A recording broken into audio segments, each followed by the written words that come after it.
the United States of America and to the republic for which it stands, one nation, under God, indivisible, with liberty and justice for all. Roll call. Chisel. Here. Bell Richard. Here. Carlson. Here. Luce. Here. Bergen. Here. Hadley. Here. Johnson. Here. Approval of the agenda. I move approval of the agenda. Second. Any discussion? Roll call. Luce. Yes. Bergen. Yes. Hadley. Yes. Johnson. Yes. Carlson. Aye. Bell Richard. Aye. Chisel. Aye. Public comments. Wanda.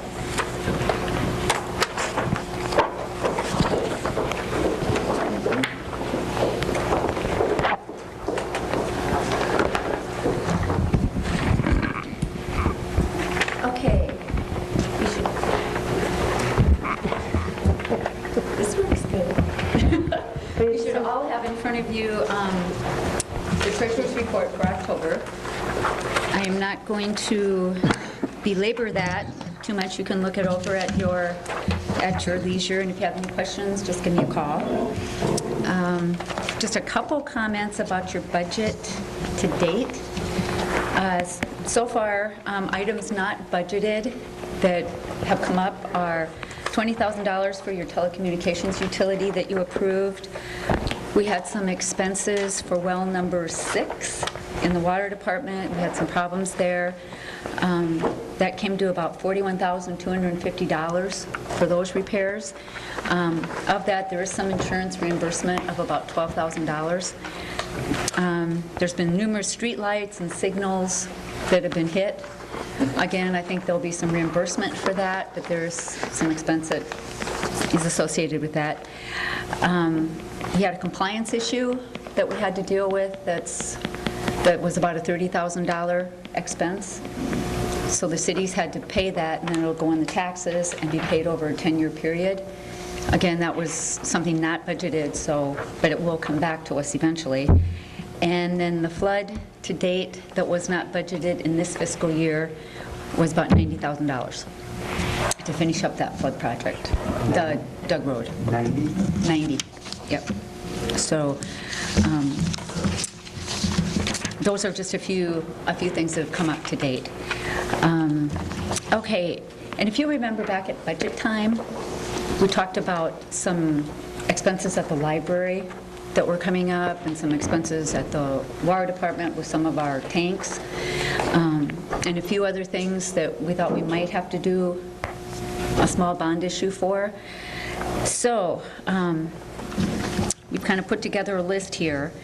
We have got, actually in our hallway connecting the police department and our office, that has been leaking for years and years and years now. And we simply just have to move forward with doing something about that. I think we finally decided and determined it's coming from the windows and not the ceiling. But anyway, to do those repairs and fix that is going to be about $27,000 to do that. Everything at the library, there's about $150,000 of high priority items and about $158,000 of lower, like medium priority items, but they're each high enough that it'd be difficult to do them in a budget year. So there's like $308,750 in library improvements that really need probably to be moved forward with. The high priority definitely needs to be moved forward with. And then the different tanks, the Ronan tank, the Locust Road tank, the Industrial Park tank, and Luther College tank all come to $160,000 for a total of $495,503 estimated. So just something that we should have discussions about as we go through these next couple months. We should talk about moving forward with that. Then, one last thing regarding that. These are very rough. This is a very rough number, but it appears that the 2016 flood the expenses to the city and the cost to the city for that is going to amount to about $80,000. 80. So, and I don't have an exact figure, but I think that's going to be very close. Okay. Then, one other thing. If you'll look at the information I gave you, there's a work comp historical overview. I thought that might be time to go back and do just a quick summary of the last 10 years of that. That's about how long now that we've had our safety program. We have a very comprehensive safety program with the safety committee, and we've been with IMWCA that long. Anyway, bottom line, if you look through that whole sheet, back in 2009, 10 years ago, we were paying about $9,000 more in work comp premiums than we are paying today. And I think that's very, very significant because, well, for those that don't know, your work comp is based on your payroll amounts.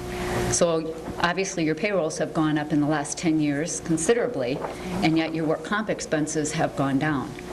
And that is in large part due to the work of your safety committee and the people on that committee and the safety culture that they have developed and the buy-in that we've had from all our employees. So they've all worked very hard at this. They've really embraced our safety culture, and so I think that they deserve a lot of credit for that because it really is pretty huge when you look at those numbers. So anyway, Sarah Hendrickson from the police department, Corey Severson from street, Jason Hovey from the water department, Josh Ludeking from sewer, Scott Vanderkrow from Park Rec, Mark Schroyer from our maintenance department, and Kristen Torrestal from our library are all members of our safety committee. And we meet monthly, and like I said, they work very hard to try to embrace this safety culture. So, of course, if you look at this sheet, police and fire coverage is different. The top part of that sheet is basically everybody but police and fire, because municipal police and fire is a whole different category of work comp. There are no discounts that are applied for those categories. It's just the straight NCCI rates, and then your IMWCA board does give a discount from those rates, but that's straight across the board for every city. So anyway, if you have any questions on that, I'd be happy to answer those as well, or if you have questions on anything else. The listing that we talked about at the budget session, the extra items that could be used, will that be coming back in, are we going to review those again, or these are the ones like for the libraries, work in the library, the additional building repairs and stuff? Yeah, so Wanda's putting together a list of those repairs. There'll be a process to approve that loan or that bond, so we will bring that information back to you. Wanda's just giving you a heads up that we talked about it at the budget time. It's getting closer to needing to do some of that work, so we're going to need to pull that together. Okay, I appreciate that. I just wanted to make that clear for myself. And Wanda, your suggestion of the $80,000 for the flood of 16, were you thinking that too would be something to bond to recoup that, or? You know, no, I don't think so. I wouldn't do that at this point. I think there's going to be a breakdown there between what might be general fund expenses and what might go to another fund, perhaps our hotel motel funds. That's something that I will work on, that breakdown as the weeks go here and I get that closeout completed. So I'll keep you up to date though and let you know how we decide to take care of that. Okay. I'd like to acknowledge Wanda's work with the safety committee too. Wanda's spearheaded that committee for as many years as we've had it. So while there are others on that committee, she's been a champion for that effort for a long, long time. Thank you. Thanks, Wanda. Is there anybody else who would like to speak to the council on things that are not on the agenda? Okay, consent agenda. Consent agenda consists of the minutes of the October 15, 2018 meeting, the claims, Renewal Class C liquor license for courtyard and cellar, including outdoor service area and Sunday sales. Partial pay estimate number 4 for the box culvert and trail connection project in the amount of $127,266.05. Partial pay estimate number 2, Vernon Street Storm Sewer Improvement Project in the amount of $39,249.76. Partial pay estimate number 1, 2018 Street and Alley Improvement Project in the amount of $224,253.41. Partial pay estimate number 2, Hangar Improvement Project. This is the Gunderson Hangar at the airport in the amount of $35,108.91. I'll make a motion for approval of the consent agenda. Second. Discussion? Roll call? Carlson? Aye. Bergen? Aye. Hadley? Aye. Johnson? Aye. Chisel? Aye. Bell Richard? Aye. Luce? Aye. Consider a recommendation to enter into a professional engineering services agreement for the design and construction administration of the 2018 sidewalk improvement project. 2019, sorry. Chad, do you have a... Yeah, well, this is coming out of action at the last council meeting, direction from the council to engage McClure Engineering to design, plan, and administer the sidewalk improvement project, primarily up in the Bruning subdivision. And so this is their proposed professional services agreement for that work up through construction administration and project completion in the amount of $71,374.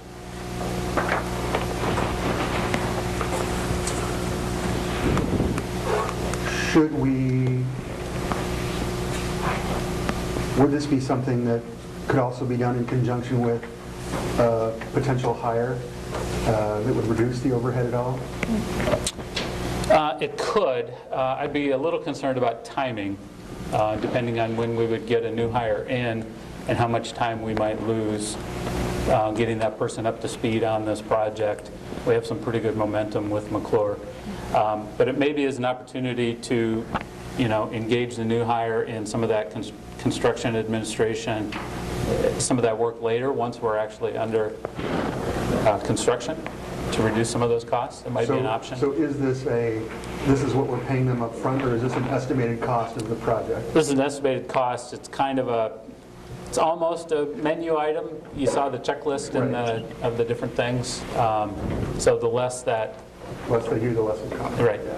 I make a motion to approve the professional services agreement with McClure. I'll second. Discussion? I'm sorry, who seconded that? Dan? Do we assess engineering and design costs? Yes. And that'll be a process that comes to you later once the engineer gets their engineer's opinion of cost, and then you set up the assessment schedule. So there's different action steps all along the way. Any other further discussion? Roll call? Hadley? Aye. Bell Richard? Aye. Carlson? No. Luce? Aye. Johnson? Aye. Bergen? Aye. Chisel? Aye.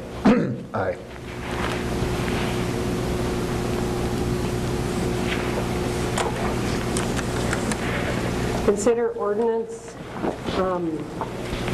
1228 amending ordinance 1214 designing an area of Decorah, Iowa as the 2014. You're on Wrong number 7. one. Consider a motion to reconsider ordinance 1228. I make a motion to reconsider the vote on ordinance 1228. Second. Who seconded that, Carlson?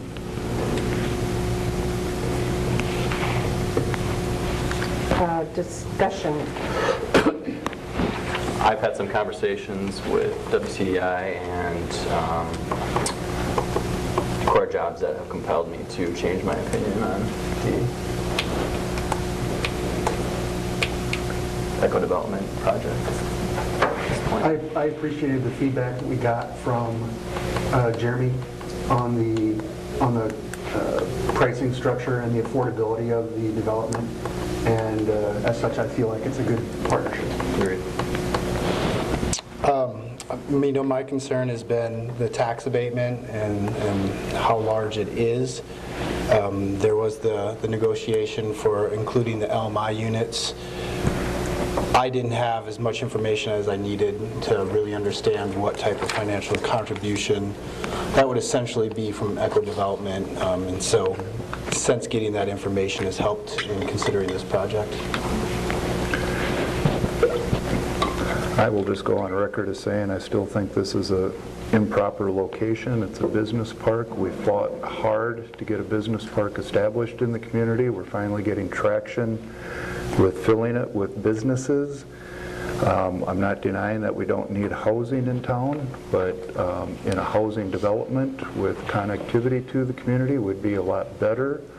An example would be possibly up in the Venium area, where area has opened up, and we do have a bike trail connection right now, and when we do the Locust Road with the sidewalk bike trail project going up there, especially if you're putting in LMI housing, that would give them the opportunity to safely walk in and out of town to get to different items or places of business that they need to.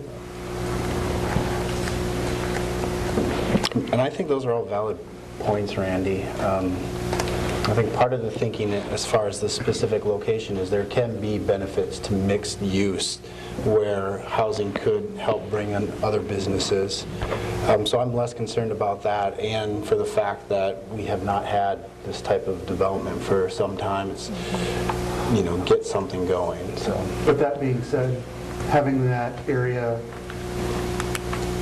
targeting some of these areas for infill, us as the council saying, we believe that this area is an area that we would encourage economic development to look into, or potential infill in the downtown district as businesses shift. I think it'd be good.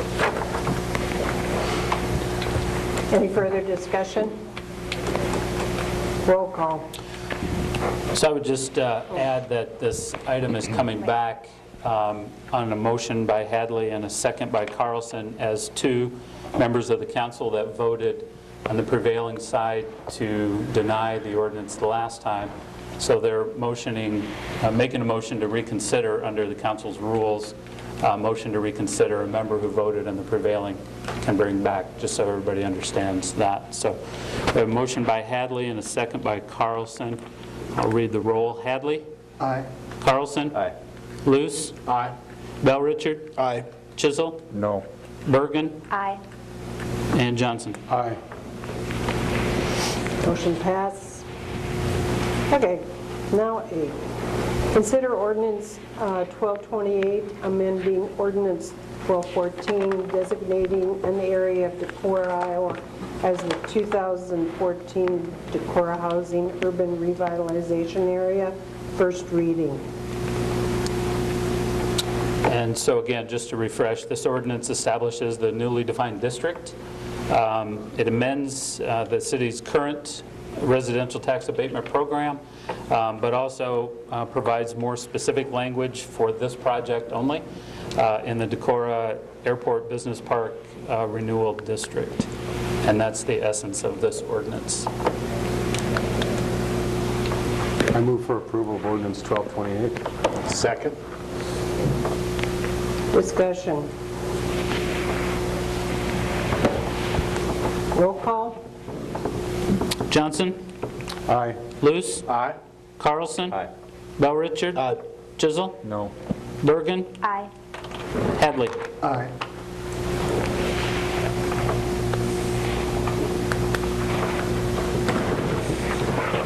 I'd make a motion to waive the other readings and to approve this tonight. Second. Okay, so a motion and a second to waive second, third, and adopt. Yes. Yes. Takes 3/4 of the council to approve.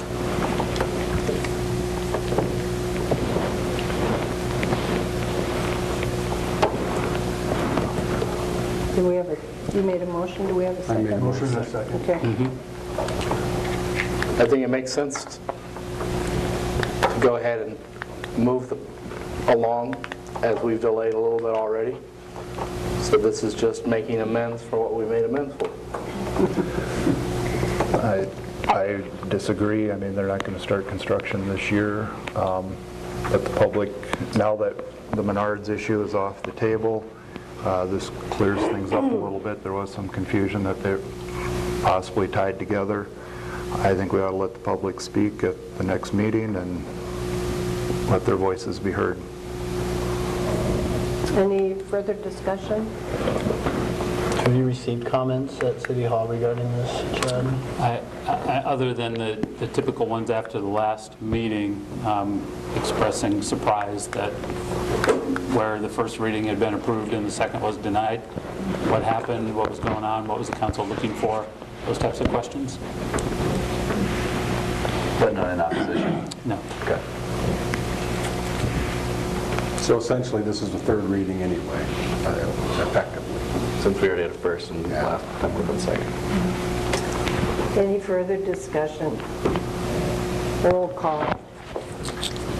Johnson? Aye. Hadley? Aye. Bergen? Aye. Chisel? No. Bell Richard? Aye. Carlson? Aye. Luce? Aye. Motion passes.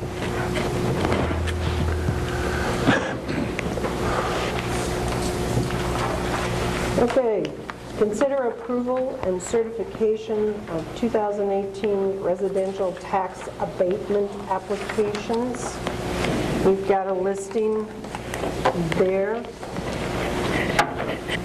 And I do have an Excel spreadsheet here that puts the dollar amounts behind the applications. That was in your Dropbox, but I didn't list it in the background notes. These are all the 2018 applications as noted above on the list. Current single-family, multifamily, or improvements to existing residential are noted here. Under the statute, any eligible projects must be approved, certified as eligible by the council, and then submitted to the county assessor. And so that's this action. Eligibility is simply any single-family residence that's built in the city of Decorah. Last year, you removed the cap on assessed valuations, so it's essentially any single-family project size. You can see by looking at the Excel spreadsheet that actually there weren't any single family that even exceeded the previous program's cap of $400,000. They're all 310 to 350, 360, with the exception of the multifamily. But if you broke those down by unit, it's essentially the same effect. And the remodels or additions or improvements to existing construction simply must be greater than 10% of the current valuation. And you can see that percent calculation for each of those listed there as well.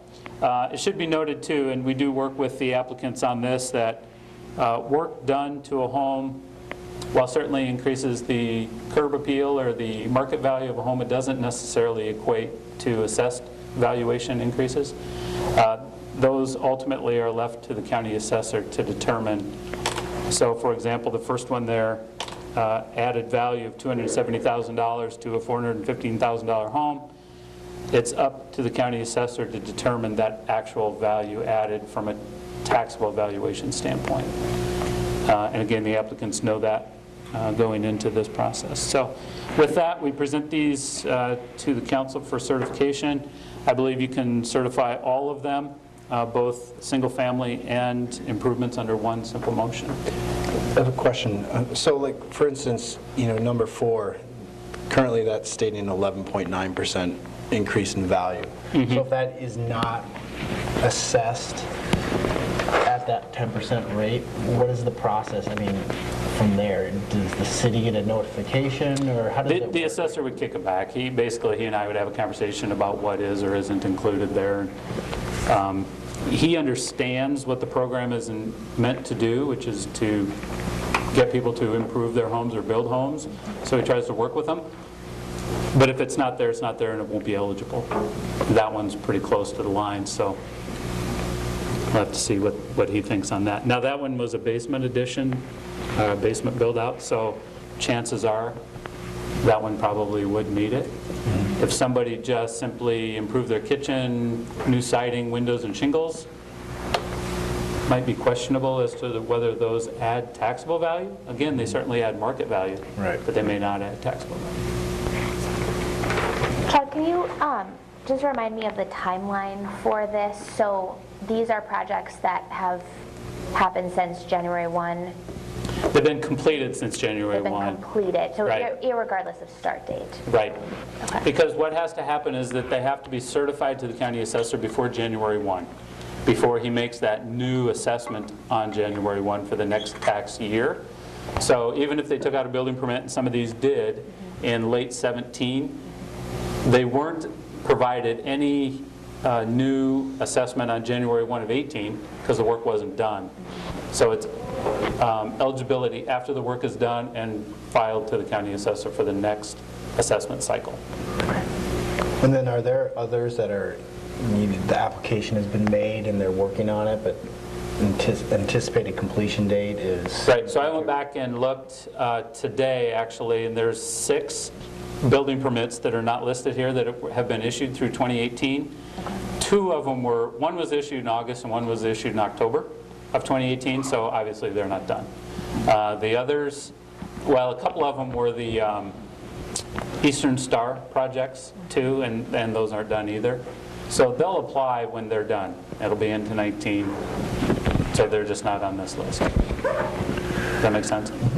And so anybody that wants to apply for the upcoming year would be doing it prior to January 1 of this year? No. No. Okay. Yeah, so I did receive one over the weekend for a home that was finished here just in the last few weeks. So I'll be bringing, it was too late for this agenda, so there is one more at least that you'll get at the next council meeting. There could be a couple of others that trickle in for some of those early building permits. My guess is you'll probably see them all in 19. And just as a matter of procedure, I keep all these in a folder on my desk because it really is only important that they are certified by the council and submitted to the county assessor before January 1. So rather than bring them ones and twosies throughout the year, I just keep them all and do it at this time. And then, so I'm just realizing we've been here almost a year, which is a little scary. So when we looked at the residential abatement plan, sort of went early spring, late winter last year, and we did make a commitment to revisit that annually. Yes. Is that correct? So we'll look at that again in February. Yeah, so I usually bring it to you in December and have that conversation, and then you Oh, kind and of set a tip right schedule over. as to if you want to have a committee meeting or what direction you may have. But yes, you're right. So just to refresh your memory too, since most of you are new to the program, the previous program was commissioned, if you will, for 3 years, calendar 15, 16, and 17, and it had a sunset in the ordinance. And the commission or the council, though, at that time said that you wanted to review it annually, even though it had that 3-year sunset in there for provision. When it was reinstituted in early 18, you lifted the cap and you removed the sunset. So if the council does nothing, it just runs until such time you decide you've met your goals. But you also still, just like the previous council said, you wanted to review it annually, which is what Johanna's talking about. Do we have anybody here that did the multifamily units? Nope. Nope. Okay. Did you have a particular question about those, or? Just curious as to if it would have been viable to build a condo without it. Because it's just kind of telling to see out of that many, having that many be condos. The percentage was a lot higher in previous years. A lot more multifamilies.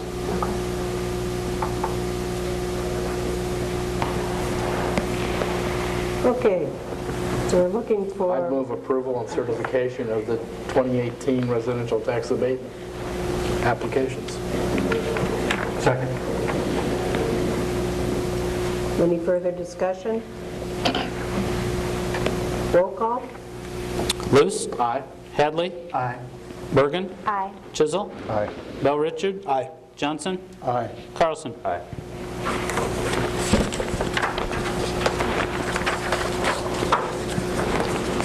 Okay. 10, discussion item, ordinance 967 amendment in relation to potential compliance certificate. This is a discussion-only item on the agenda because I need a little direction from the council in relation to this matter. I have a long-standing and complex zoning issue that an application has been presented to the Board of Adjustment. I think this was in your background notes too. I'm just sitting around, so sometimes it's easier to read the paper. In which case, there was a variance granted at one time several years ago, but the application and the preceding construction were found to be in violation, and so the city asked the developer or the owner to remove the building, and that met with full compliance. The building was removed. Several years later, almost 10 years later now, the owner has come back and applied for a variance, essentially the same, but it's a little different sized building, but it's in the same area on the lot. In providing that review, research, and background information for the board, to the Board of Adjustment by myself, in reading through the packets, the previous applications, and the ordinance that originally zoned the property to R3, I discovered that the council, the city council at that time, as they approved, which is ordinance 967, the council placed a stipulation on that ordinance rezoning that property to R3 that future building would be conforming to the zoning code. In other words, they couldn't apply for a variance. I'm not exactly sure they can do that, but the Board of Adjustment said with that stipulation on there, they weren't comfortable acting on the application without some kind of conversation by the council as to what was happening at that time on that ordinance. Now I know, Randy, maybe you were on the council at that time, I guess? When the second one, yes. The second came through, you weren't on in 95 when this Right. stipulation was placed on there.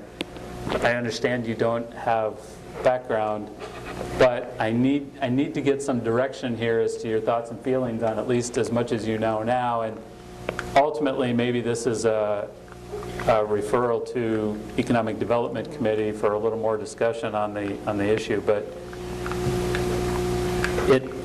it seems at least constrictive enough to the Board of Adjustment that they aren't comfortable acting on it without some kind of conversation or input from the council, right or wrong. John and I have talked about procedures and the processes through this, and it just raises a lot of questions, I guess. Spot zoning? I don't know that it's necessarily spot zoning. I think the original zoning, this ordinance 967, was really to accommodate the house or the apartment, which is just northwest of this property on the adjoining parcel. If I can recall the history right, they needed to add some property to make the lot larger so that it could comply with multifamily housing and zoning.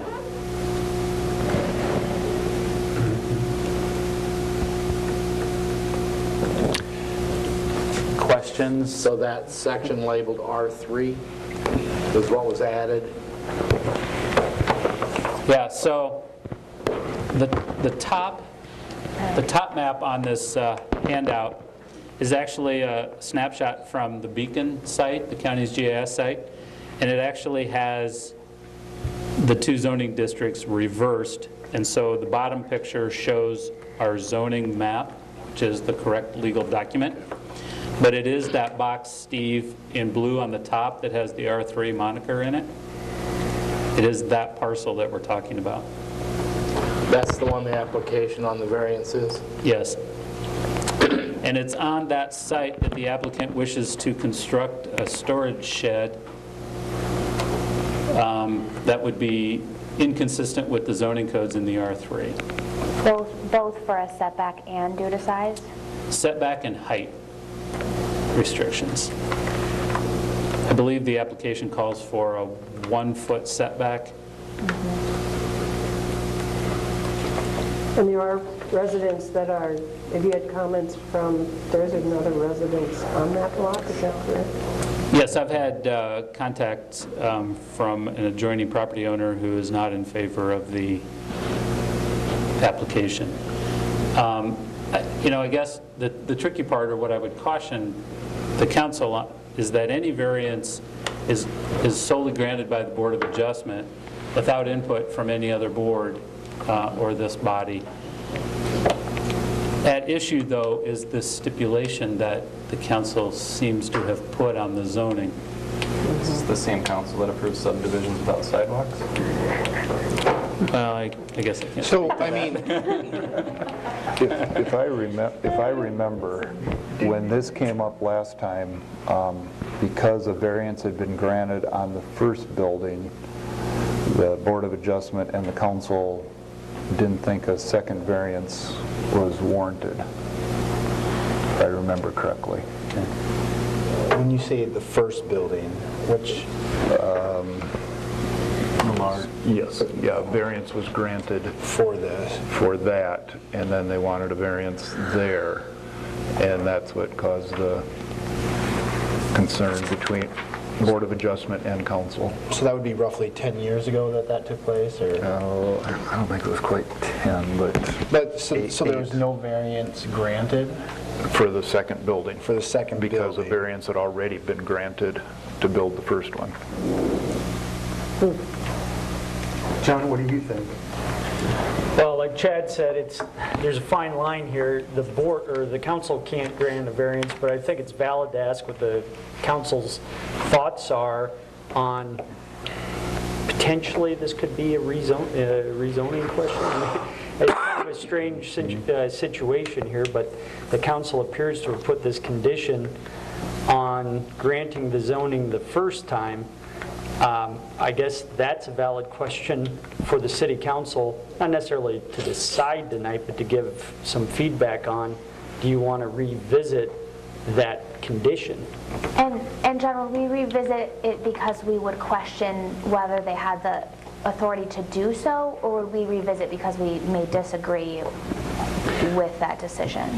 I think the only reason you're revisiting it is because the Board of Adjustment is looking for your input on it. And you don't have to revisit it. You could just, it's Board of Adjustment's decision whether to grant the variance. But I think they're a little bit at a loss as far as, or maybe that's the wrong term, but just what does the city council think of this? And again, Board of Adjustment isn't surrendering any of their authority here. But do you have strong feelings about that condition that appears to have been imposed when the rezoning was granted? I mean, I guess, without getting sort of lost in the complexity of what block on this map we're talking about, I have some reservation about the precedent setting of us being concerned with very small details of previous councils and sort of like questioning previous practice and decisions. I feel like we could be lost in minutia for forever. I mean, if there's an issue that we should look at it, but I guess I'm not anxious to dig into questioning the previous council's decision. That kicks it back to the Board of Adjustment, I guess. I guess personally I don't have an issue with it. I think this is a odd section of town, as there's a park, a funeral home, a stream behind it. I mean, it's just Oh, you also have a property owner that's right there that's affected, so you got to be aware of their concerns. One of the other property owners is one of the owners of the business as well. Yes. Correct, Jason? You still live there? Yeah, the actual owner that you guys are dealing with doesn't own any of the property anymore. I own all of it. Oh, you do? So it's changed hands now to me. Okay. And that's where I am now trying to see. Gotcha. And your dad owned it before you, right? Yeah. Correct. Okay. Check. Does that change? The fact that it's a different property owner? No, zoning runs with the land. Okay. So, I would have to say the previous council's decision not to keep adding non-compliant situations makes a lot of sense. So I would say not to get involved in it.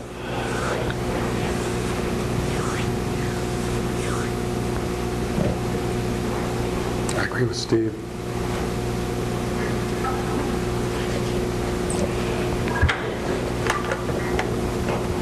Jack, can you clarify again? So, repeat, so it's just that little, that section is still R3?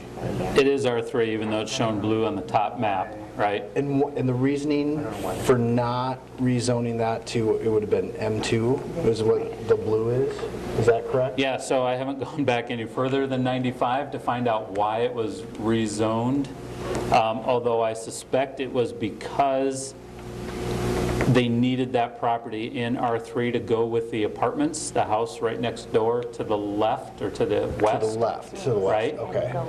Because I think that lot, to build those apartments, that multifamily, that lot was not of sufficient size, and they needed to add square footage to the lot. So initially, this parcel that we're talking about was zoned M2. It was rezoned R3 in 95 or somewhere thereabouts. I believe so. The suspension in order to make that apartment building compliant.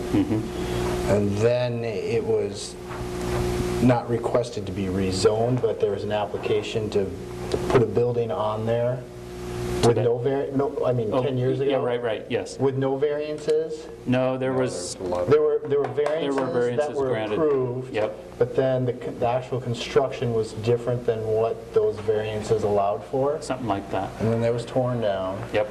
And now it's back here trying to get it. Is it trying to be rezoned again? I'm sorry. No, just getting the variance. For a new building. If this was, if this was an M2, if it was never rezoned R3, would these variances be needed? I'd need to look up the M3 codes. Okay. Chances are something, because I don't think M3 allows for a 0 lot line or a 1 foot. I think the setbacks are even greater than that. Most are.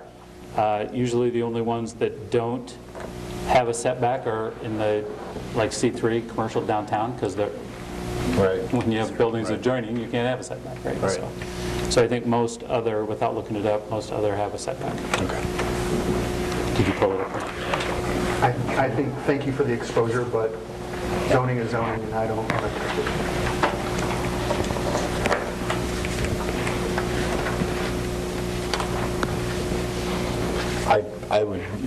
I don't have really a strong interest in, I think zoning is set up for a reason and variances are there. You can request variances, but like you said, it's not our position to do that. I don't know if I could add anything to the conversation of what they were trying to do in 1995 that would maybe clarify things for the Board of Adjustment.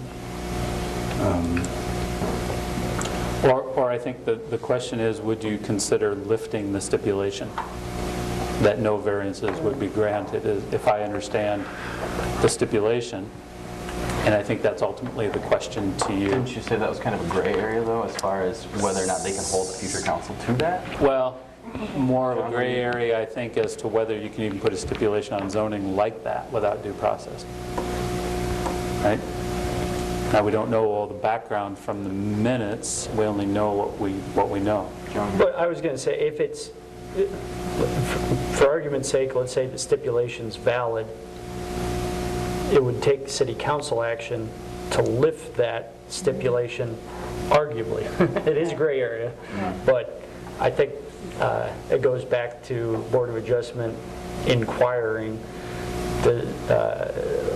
if it was up to the city council, and I'm not saying it is up to the city council, but if it was up to the city council, would it give any of you problems to lift that stipulation or that condition? Yeah. Yes.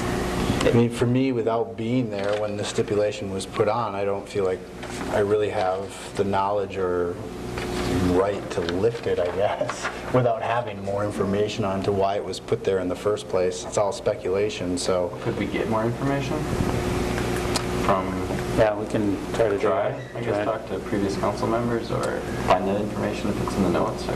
Well, that'd be the best, is go back to the record and try to dig out what we can. Okay. I'm not sure there's a whole lot more there than the minutes that I have, so. Okay. And your recommendation was To send it to Just committee, send yeah. it I'm not to sensing a whole lot of Well, that's what, I mean, eagerness to I'm happy look it up to here. but- discuss it, but Well, let's do this. John and I will spend a little bit of time kind of digging it up, presenting the case. Economic development maybe is the best committee. I don't know. I think that's where we looked at. Yeah. Then we could visit with Dan a little more if we find anything more groundbreaking than what we have. Otherwise, maybe it just dies. If you have any other thoughts or comments, just let me know. This was discussion only. I just needed to get this in front of you. They're So judicial, we're not. yeah. Okay. Thank you. Thank you. Okay, city manager's report. Andy just left because he has the turkey shootout. 36, it says here 36th annual. I thought he told me today it was 37. He did say 37. He did say 37, didn't he? So if we can get done here in another minute or two, you can still make the great annual turkey shootout. So I'd like you to consider that. I guess I don't have anything else. Thank you. Okay. We've got a lot of people back there.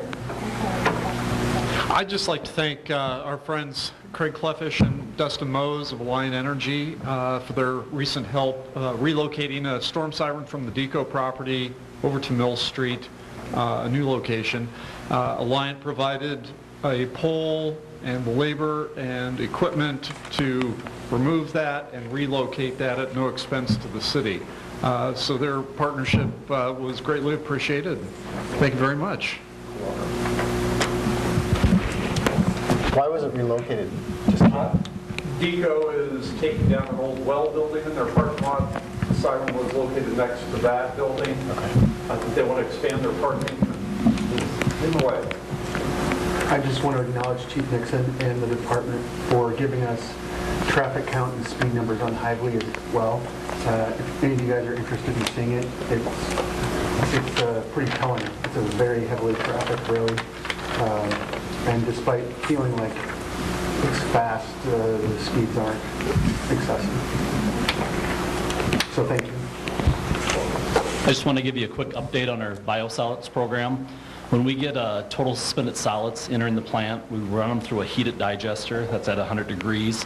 Over 6 months, it's broken down, the volatile solids are broken down, and it's converted into fertilizer. So every spring and fall, we haul the fertilizer out to a farm field, and we're just finishing up right now. This year, we're at 1.4 million gallons. We've covered 85 acres. Our average is about 150 pounds of nitrogen per acre. During the process of converting this into fertilizer, we do have a byproduct of methane gas that's produced, and the one digester can capture that and hold it. And our average production a day was about 22,000 cubic feet. Now we use that methane gas to run it through our boiler systems to heat the digester, that's 500,000 gallons, and we also use that to heat our buildings. So it's probably about 120, $150,000 savings to the city for us capturing that methane gas. Because like I said, that one digester that's heated, it's 500,000 gallons, and it has to stay at a consistent temperature. So, the two guys that been hauling, they've been hauling 12 hours a day. They've been playing Mr. Farmer. They put in a lot of long hours this fall. So, but we only have about 2 more days and we're done. So hopefully nothing freezes on us between now and then. So. And if you'd like to ride along, that's a pretty neat experience. Have you done it? Yes, absolutely, a couple times. I have not. And I will not. I just want to give a real quick shout out to the Decorah Viking football team who had a very successful season, and to the, I believe, 10 members of that team who were, if I got my terminology straight, were on the all-district team. Maybe most importantly, my great-nephew, quarterback Jace Johnson. Hopefully the final update on our well number 6. We have passed all of the bacteria sampling and everything else. Everything is put back into place. We had an electrical issue with the booster pump for our chlorine, so we have since ordered a new booster pump, and they say it's going to be about a 4-week wait. It's about 2 weeks out, but hopefully it'll show up here in the next week or so we can get that back online. And we have about a handful of hydrants up in the industrial park yet to flush. We're kind of working with the brewery so we don't interfere with their processing days and everything else. So, like I said, we just have a handful of hydrants, and then we'll be done for the year with our hydrant flushing. Library? We just submitted our annual report to the State Library of Iowa last week. That's one piece of how we get our state funding every year, is by submitting that report, which looks at a variety of different factors, including what services we offer, what materials we have in our collection, our physical spaces, our staffing levels, attendance at programs, number of programs offered, a whole array of information. I'd be happy to go over it with you at any time if you're interested. Also, our board meeting in November was moved to Friday, November 16th, as I think I mentioned last time. Additionally, you'll see in front of you a little bit of information about the community survey that's live currently up until November 24th. So I'd really encourage everybody to go online and just take a few quick minutes. It takes about 10 minutes, answer a few questions about what's going on at the library, what you'd like to see there, and encourage others to do the same. You're welcome to enter your name into a raffle drawing just for participating. We have some chamber dollars as prizes to help get people out and incentivize to complete the survey. Thank you. Thanks. Randy? Nothing this evening. Nothing for me? Nothing at this time, Mayor. I would like to give a shout out to SMID and their support for the Christmas decorations that are going to be put in the main Water Street and up College Drive, and the Chamber for supporting and augmenting and storing and you name it, they're doing it. The Christmas lights, and the first picture we've seen of some of them with the garland and the red ribbons and the snowflakes. I think it's going to speak very nicely to Decorah celebrating the season, and if media wants to help people understand that some of it can still be paid for by donations of people and businesses, that would be great too. So thank you for the effort to make Christmas be very celebratory this year. On the 14th, I'm going to the Iowa Finance Authority's training home program to learn about some of the funding that they do for housing. So excited about that. The Mayor? Not this evening. I attended the Iowa State University Extension Office program about different community programs, along with Councilperson Bergen and the Mayor. Anybody else there? But it was very good. It was really interesting. We learned about some community programs as far as retail development and as far as housing studies and visioning programs that they would offer to the city council that are available at little or no charge. And it's local, and they've got a representative here in town. So I think that's awesome. And then since we're giving shout outs, the street department has done a really great job, along with our local contractors, of getting work done in adverse weather conditions. You're seeing barricades go away. I've had comments from very happy people that the streets are getting fixed. So thanks to everybody. Nothing, Mayor. Alex? Well, the Luther Student Senate lately has been working with the facilities department up at Luther to improve lighting on campus. That's a problem that students have been complaining about for quite some time, so we're hopefully well on our way with that. So lighting's been a big issue on and around campus, as Jeffrey talked about quite a bit last year, so I'm glad to see students are concerned and taking the initiative with that. Good.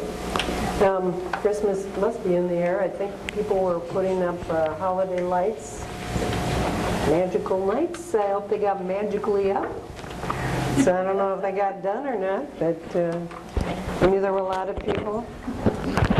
Economic development, I'd like that committee to start doing research as far as housing, maybe have Jeremy Josted and Stephanie come in as far as how can we encourage low and moderate income, or how do we look for potential lots, or what could we do proactively.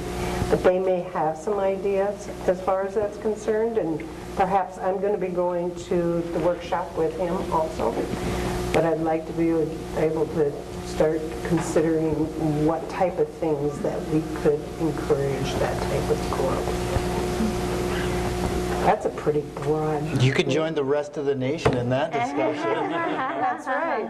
Well, you got to start somewhere, but at least just hear what they have to say and see what we can think about. The satellite voting up at Luther was well attended on the 23rd, and I think there's another opportunity tomorrow for voting. I'm not all day.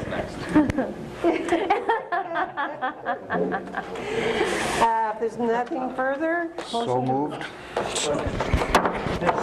thank you.